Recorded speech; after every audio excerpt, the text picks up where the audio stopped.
भक्ति सर्वस्व। स्वामी अखंडानंद जी सरस्वती महाराज की पुस्तक भाग 2 सत्संग का प्रसाद। जय श्री हरि। पूज्य गुरुदेव के चरणों में प्रणाम। सभी नामनष्ट साधकों को जय जय श्री सीताराम। पूज्य स्वामी जी लिखते हैं, एक महात्मा ने अपने भक्त से पूछा, क्यों लाला, तुम्हारा किसी में राग है? भक्त, ऐसा नहीं मालूम होता महाराज। महात्मा ने फिर प्रश्न किया, किसी से द्वेष है? भक्त कहने लगा, ना तो। महात्मा ने फिर कहा, तब बेटा किसी भी साधना में तुम्हारी दृढ़ प्रवृत्ति नहीं हो सकती, क्योंकि साधना में प्राणपन से वे ही लोग लगते हैं जो किसी को पाने के लिए अत्यंत उत्सुक हैं, अथवा जो किसी से इस प्रकार उब गए कि उनको छोड़े बिना रह नहीं सकते।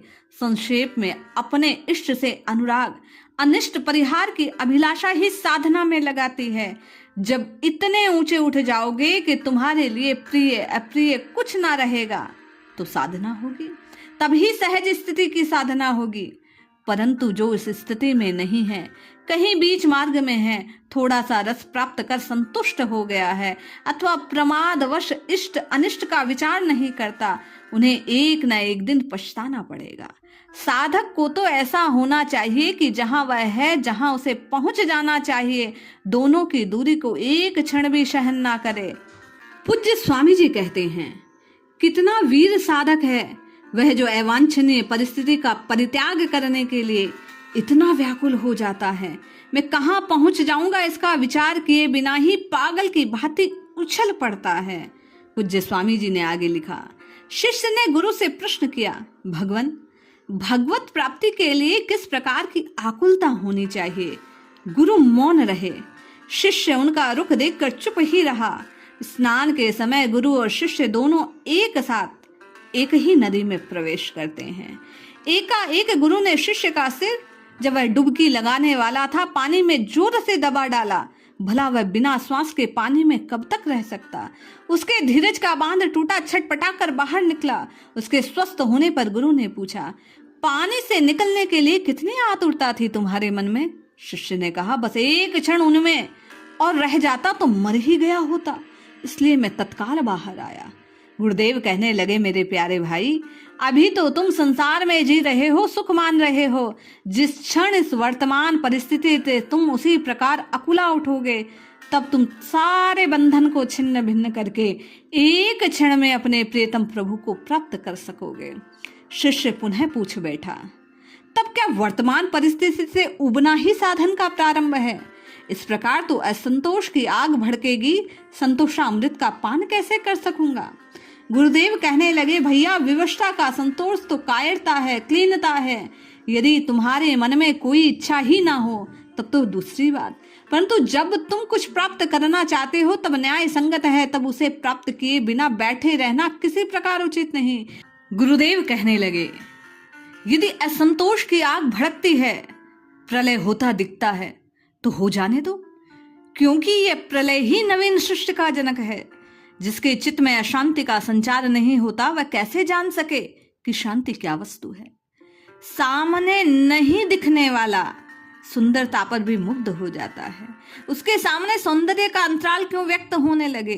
तुम सारे आवरणों को फाड़ कर एक बार पूरे आवेग से उनसे मिलो, तुम निरंतर मिले रहोगे। परंतु एक बार पूर्ण मिलन हुए बिना जो संतोष है, वह तो संतोष का शव है, ख्याल मात्र। पूज्य स्वामी जी कहते हैं, जिसके भीतर असंतोष छिपा हुआ है, उसके बीज को प्रकट कर उखाड़ डालना, चिरकाल तक के लिए असीम सुख शांति को प्रतिष्ठित कर लेना, यही तो वास्तविक साधना है। सत्संगी ने पुनः प्रश्न किया, महात्मन, यदि हमारे अंदर भगवान की व्याकुलता ना हो तो क्या हमें नहीं मिलेंगे? पूज्य महात्मा कहते हैं, क्यों ना मिले? अरे अवश्य मिलेंगे। मिलना ही उनका जीवन है, मिलना ही उनका जीवन व्रत है। बिना मिले वे रह नहीं सकते। ऐसा क्यों? वे प्रतिदिन सैकड़ों हजारों रूपों में हमसे मिलते हैं, हम उन्हें पहचानते नहीं, इसी से उनके मिलने का आनंद से वंचित हो जाते हैं। परंतु हमारे न पहचानने से उनकी छिपने की लीला तो पूरी होती है। वे हमारे इस भोलेपन का आनंद लेते हैं। सत्संगी ने पुनः महात्मा से पूछा, तब क्या हमें पहचानना पड़ेगा? यदि उनसे मिलने पर भी हम उन्हें ना पहचान सकते तो हमारे जीवन में इससे अधिक महत्वपूर्ण और कौन सी घटना घटेगी? हम उनको पहचान कर उनके आलिंगन का सुख कैसे प्राप्त कर सकेंगे? महात्मा मुस्कुराते हुए कहते हैं, ये तो उनकी लीला है। जब तक वे आंख मिचौली खेल रहे हैं, उनकी इच्छा अपने को पहचानने में ना लाने की है, तब तक किसका दीदा कि उन्हें पहचान सके। परंतु वे कब तक छिपेंगे? वे कैसे नचाते रहेंगे, कभी तो रीझेंगे। यदि रीझ कर उन्होंने अपना पर्दा, अपना बनावटी वेश दूर कर दिया तो कहना ही क्या। यदि छिपे भी रहें तो हम उनके सामने ही तो नाच रहे हैं। हम चाहे उन्हें न देखें, वे तो हमें देख रहे हैं। बस वे हमें और हमारी प्रत्येक चेष्टा को देख रहे हैं। उनकी प्रसन्नता के लिए मैं नाच रहा हूँ। इतना भाव रखकर जैसे रखें, अवश्य तुम्हें अपनी पहचान बतावेंगे, मिलेंगे। बस तुम उनके हाथ की कठपुतली बन नाचते रहो। इस प्रकार सुनते ही शिष्य ने पुनः पूछा, गुरुदेव, भरसक क्रिया तो शास्त्र और भगवान के विरुद्ध नहीं करता, परंतु मन को क्या करूं, कैसे रोकूं? नाना प्रकार के संकल्प उठा करते हैं जिनमें अधिकांश बुरे ही होते हैं। क्या कर सकता हूं? गुरुदेव कहते हैं, तुम संकल्प करने वाले क्यों बन बैठे? तुमने जो ये मान रखा है कि मैं संकल्प करता हूं, अपने लिए संकल्प करता हूं, यही तो भ्रम है। भगवान के लिए संकल्प है, भगवान का संकल्प है, भगवान ही कर रहे हैं। उनके भले बुरे होने का निर्णय वे कर रहे हैं। जैसे आकाश, वायु, सूर्य, समुद्र, पृथ्वी उन्होंने धारण कर रखे हैं और वे ही उनका भार ग्रहण करते हैं, संचालन करते हैं, वैसे ही सबके शरीर और अंतःकरण को भी धारण वे ही कर रखे हैं। उनकी सत्ता, ममता, महता, प्रत्येक गतिविधि उन्हीं के हाथ में है। जब कोई भ्रमवश, अहंकारवश आश्रय करके उन्हें अपना समझने लगता है, तब अच्छे बुरे भी बन जाते हैं। प्रत्येक क्रिया और संकल्प के मूल में वे हैं, हम नहीं। जो क्रिया हो, जो संकल्प उठे, उसके मूल की ओर देखो। बड़ी आतुरता से उधर दौड़ पड़ो जिधर वह आता है। अवश्य ही वह जागरूकता भी तुम्हें उनकी ओर प्राप्ति करवा देगी, परंतु इसके लिए सावधानी रखनी है। जब तक हम हैं तब तक हमारा कर्तव्य है।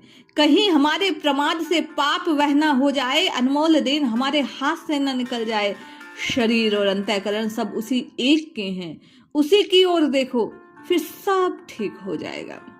एक मुमुक्षु ने अपने गुरुदेव से पूछा, प्रभु कौन सी साधना करूं? गुरुदेव ने कहा, तुम बड़े जोर से दौड़ो। दौड़ने से पहले यह निश्चित कर लो कि भगवान के लिए दौड़ रहा हूं, यही तुम्हारी साधना है। उसने पूछा, क्या बैठकर कोई साधना नहीं? गुरु ने कहा, है क्यों नहीं, बैठो और निश्चय रखो कि तुम भगवान के लिए बैठे हो। शिष्य ने पुनः प्रश्न किया, भगवान कुछ जप नहीं कर सकता? गुरु ने कहा, किसी भी नाम की आवृत्ति करो, सोचो मैं भगवान के लिए कर रहा हूं। शिष्य फिर प्रश्न कर बैठता है, तब क्या क्रिया का कोई महत्व नहीं? मेरा भाव ही साधन है। गुरुदेव कहते हैं, मेरे प्यारे भाई, क्रिया का भी महत्व है, परंतु क्रिया पहले वही वस्तु दे सकती है जिसमें तुम्हारा भाव होगा। नाम जप का उद्देश्य धन है, तो पहले धन, पीछे भगवान। क्रिया से भाव और भाव से क्रिया, यही क्रम है। दृष्टि लक्ष्य पर रहे, फिर जो तुम करोगे वही साधना होगी। प्रत्येक व्यक्ति का यही भाव, वह जहां है वहीं से भगवान मिल सकते हैं। ऐसा कौन है जिसे भगवान नहीं मिल सकते? लक्ष्य ठीक करो, साधना स्वयं ठीक हो जाएगी। पूज्य स्वामी अखंडानंद सरस्वती जी लिखते हैं, एक बार एक सत्संगी ने एक महात्मा से प्रश्न किया, भगवान आप बार बार नाम जप करने को कहते हैं, परंतु मेरे मन में भगवत प्राप्ति की इच्छा नहीं, स्वाभाविक रुचि भी नहीं नाम में, फिर मैं क्यों नाम जपूं? महात्मा कहने लगे, यदि भगवत प्राप्ति की इच्छा हो तब जो नाम जप से संबंध में प्रश्न ही क्यों, परंतु इच्छा होने का भी कोई उपाय होना चाहिए। शुद्ध अंतःकरण से नाम जपना चाहिए, परंतु अंतःकरण शुद्ध हो कैसे? इसलिए तुम जिस अवस्था में हो, जैसे हो, अभी से नाम जप शुरू करो। माना कि तुम में कोई इच्छा नहीं, परंतु तुम तो मेरी प्रसन्नता के लिए जप कर सकते हो। कोई नाम जप करता है तो प्रसन्नता से खिल उठता है। क्या गुरु की प्रसन्नता के लिए शिष्य इतना नहीं कर सकता? मेरा विश्वास है अपने लिए ना सही, मेरे लिए तुम नाम जप कर सकोगे। एक अन्य बात को प्रकट करते हुए, उदाहरण को प्रस्तुत करते हुए स्वामी जी लिखते हैं, 35-36 वर्ष पहले एक सज्जन तीर्थ यात्रा करते हुए अयोध्या जी पहुंचे। सब मंदिर में दर्शन आदि करके वे एक महात्मा के पास गए। अवसर पाकर उन्होंने पूछा, महाराज भगवान के दर्शन कैसे हो, कहाँ हो? ऐसा मालूम हुआ मानो महात्मा जी कुछ रुष्ट हो गए। उन्होंने कहा, कहाँ से आ रहे हो तुम? यात्री ने कहा, मंदिरों के दर्शन करके। महात्मा ने कहा, मंदिरों में केवल पत्थर के ही दर्शन करके आए क्या? जिनकी सेवा के लिए हजार हजार व्यक्तियों का जीवन धन मन लग रहे हैं, उनके लिए लोगों में संसार का परित्याग कर दिया। जो बहुतों के जीवन सर्वस्व प्राण हैं, उन्हें तुम केवल पत्थर समझते हो। उनकी आंखों से देखो, तुम्हें मालूम होगा वे मूर्तियां क्या है। भैया, वे साक्षात भगवान है, केवल भाव दृष्टि से नहीं, तत्व दृष्टि से। जब तत्व दृष्टि से सब भगवान है, तब ये मूर्तियां भगवान क्यों नहीं हो सकती? पहले शास्त्रों, संतों, भावनाओं द्वारा एक स्थान पर भगवान को प्रकट करना पड़ता है। एक स्थान में, एक समय में, एक वस्तु में पहले भगवान का दर्शन करो, उन्हें प्रकट करो, फिर तो सब स्थान, सब समय, सभी वस्तुएं भगवत स्वरूप हो जाएंगे। जो सब और सर्वत्र भगवान है ऐसा कहते हैं, परंतु एक स्थान पर उन्हें प्रकट कर दर्शन नहीं कर लेते, वे कहीं भी दर्शन करने में सफल नहीं होते। इस मंदिर स्थित भगवान को पहचानो, इन अनबोले भगवान से प्रीति करो। अनबोले से प्रीति करने से, प्रेम करने से प्रेमी हृदय की पहचान है, फिर तो वे बोले बिना रह नहीं सकते। स्वामी जी लिखते हैं, जब एक जगह बोल देते हैं सर्वत्र बोलते हैं। तुम्हें ऐसा कभी नहीं सोचना मुझे भगवान के दर्शन कभी नहीं होंगे। भगवान के दर्शन हो रहे हैं, उन्हें जानकर, मानकर, अनुभव करके तुम्हें केवल मुग्ध होना है। भगवत मूर्ति को, पाषाण गुरु को, मनुष्य प्रसाद को भोग मानना अपराध है। तुम भगवान को भगवान के रूप में देखो। महात्मा जी के उपदेश से उन्हें बड़ा संतोष हुआ। अब सच्चे मूर्ति पूजक है, वे जिस मूर्ति की पूजा करते हैं वह साक्षात भगवान का रूप ही दिखती है। एक और अन्य भाव को प्रकट करते हुए स्वामी जी लिखते हैं कि कुछ वर्ष पूर्व की बात, एक सज्जन के चित्त में वैराग्य का उदय। उनकी अवस्था भी छोटी, वे घर द्वार छोड़ निकल पड़े, भागकर अयोध्या पहुंचे। वहां आकर एक प्रसिद्ध विद्वान महात्मा से प्रार्थना की कि अब मुझे वैराग्य दीक्षा देकर कृतार्थ कीजिए। महात्मा ने पूछा, तुम्हारा घर कच्चा है या पक्का? घर पर कितने प्राणी हैं? क्या वहां भोजन मिलता है? उन्होंने उत्तर दिया, महाराज मेरा घर कच्चा है, 3-4 प्राणी हैं, साधारण भोजन मिलता है। महात्मा जी ने कहा, मेरा मठ पक्का है, यहाँ सैकड़ों साधु रहते हैं, भोजन उत्तम मिलता है। यदि कच्चा घर छोड़कर पक्के में रहना, 3-4 प्राणी को छोड़कर सैकड़ों प्राणियों में रहना और साधारण भोजन छोड़ उत्तम उत्तम भोजन करना वैराग्य हो, तो तुम आ जाओ, मैं तुमको वैराग्य दीक्षा दे दूं। परंतु यदि तुम्हें अपने विचार में ऐसा दिखता हो कि वहां की अपेक्षा यहाँ कुछ अधिक वैराग्य नहीं है, तो तुम्हें घर रहकर भजन करना चाहिए, भजन होना चाहिए। हम घर में हो, वन में हो, गृहस्थ में हो, विरक्त में हो, वैराग्य अंतर की वस्तु है, बाहर की नहीं। महात्मा जी समझाते हुए कहने लगे कि अर्थ इतना कि प्रियतम प्रभु के अतिरिक्त किसी और में मन स्थान ना मिले, उनके अतिरिक्त किसी में राग ना हो। तुम केवल उन्हीं से राग करो, उन्हीं का भजन करो, उन्हीं में रम जाओ। बाह्य स्थितियों का जितना अनुकूल बनाना चाहोगे, उनमें उतना फंस जाओगे। चाहे जैसी परिस्थिति हो, तुम जहां हो वहीं भगवान का भजन करो। महात्मा जी का उपदेश जानकर, मानकर वह घर लौट आया। बहुत समय तक गृहस्थ में रहा, भजन बड़े बड़े विरक्तों से भी उत्तम हो गया। हम आप साधक भी इस बात को श्रवण करें, जाने पहचाने उस महात्मा की बात को हृदय में धारण करें और घर में रहकर बारंबार प्रभु का स्मरण करें। स्वामी जी आगे कहते हैं, एक महात्मा ने एक दिन कथा सुनाई। काफी समय पूर्व ऋषिकेश आज जैसा शहर ना था। गृहस्थ कभी कभी जाया करते जंगल की झाड़ियों में। वहां विरक्त तपस्वी, निष्ठावान महात्माओं का निवास था। चंद्रभागा के तट पर एक बड़े ध्यान निष्ठ महात्मा रहा करते। केवल सिद्धासन में बैठे रहते, उनके श्वास जोर से चलते किसी ने नहीं देखे। सर्वदा प्राणों की समगति, अधखुली आंखें, उनको अंतर्मुख आदर्श था। एक दिन जब वे ध्यान मग्न थे, किसी श्रद्धालु सज्जन ने आकर उनके सामने 25 रुपए रख दिए।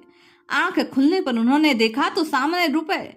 न उन्हें रुपयों की इच्छा थी न आवश्यकता। वे सोचने में पड़ गए, इनका क्या किया जाए। एक संकल्प उठा, किसी ब्राह्मण को दे दिया जाए, दूसरा किसी गरीब को दे दिया जाए, तीसरा साधुओं का भंडारा कर दिया जाए, चौथा गरीबों को खिला दूं। ध्यान करते करते महात्मा के मन में रुपयों का संबंध में प्रश्न नहीं उठे। वे विक्षिप्त से हो गए। उन्हें सूझता नहीं कि इन रुपयों का क्या करें। अब तक रुपयों को उन्होंने छुआ नहीं। वे घबराकर एक वयोवृद्ध तत्ववेदा के पास गए अपने विक्षेप की बात कही। महात्मा ने कहा, स्वामी जी, अभी आपके मन में रुपयों का महत्व नहीं है। आप समझते हैं ये उपयोगी वस्तु है, इसके द्वारा संसार का काम होता है। इसी से अनिश्चित रुपए सामने आने पर उसके कुछ न कुछ काम करने की इच्छा आई। आपको केवल ध्यान करना चाहिए। व्यवहार के संबंध में एक भी प्रश्न आपके चित्त में नहीं उठना चाहिए। जिस चित्त में केवल सत्यम शिवम सुंदरम का ध्यान होना चाहिए, उसमें व्यवहारिक निष्ठुर कर्तव्यों का उदय क्यों हो रहा है? आप उनके द्वारा किसी की भलाई कर सकते हो, परंतु इसके आपके चित्त का संस्कार बनेगा, दूसरों की आशा बढ़ेगी आपके उपकार प्राप्त करने की। इस प्रकार आप ध्यान से वंचित हो जाएंगे। व्यवहार के किसी बड़े बड़े काम की अपेक्षा भगवान का एक क्षण चित्त में अनुगुण उत्तम है। इसीलिए सब संकल्पों की परंपरा यही बंद कर दीजिए। रुपयों का न छूने की स्थिति में तब उनके छूने की क्या दशा होगी, इसका अनुमान हो सकता है।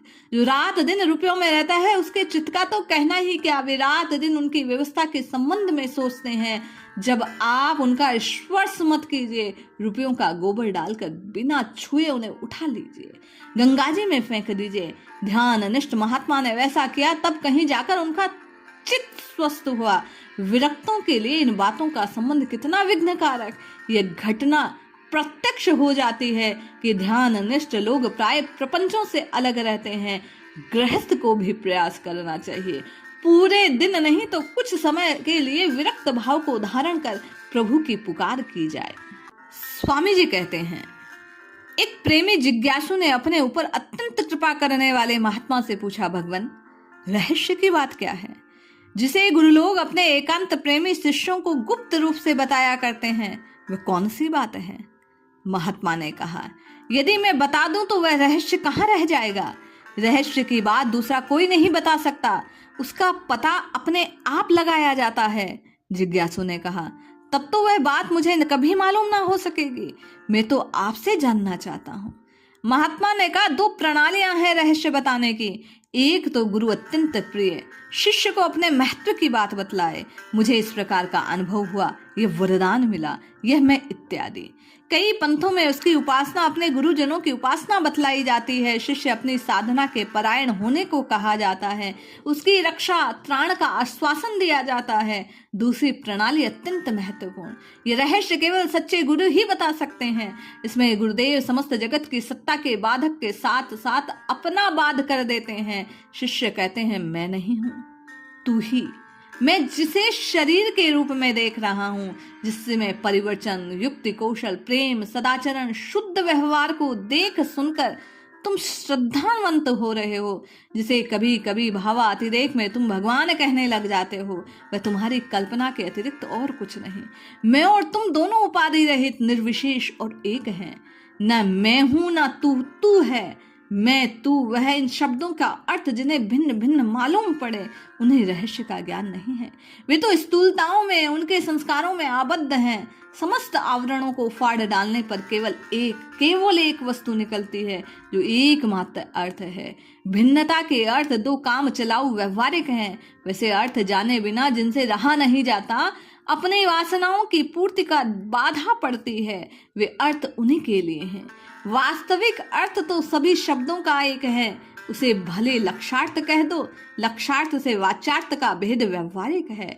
इसलिए एक निर्विशेष सत्य है, वही तुम हो, वही मैं हूं। मुझे अपने से पृथक सत्ता करने वाला तुम हो ही कौन? इस प्रकार समत्व या आत्मदान, जो शिष्यों को केवल गुरु के स्वरूप में नहीं, गुरुत्व और शिष्यत्व से ऊपर परमात्मा के रूप में प्रतिष्ठित कर दे, केवल सच्चा गुरु वही हो सकता है। यही रहस्य है। स्वामी जी ने 10 वृतांत के माध्यम से, संस्मरणों के माध्यम से इस बात को प्रकट करने का प्रयास किया कि साधना कैसे की जाए,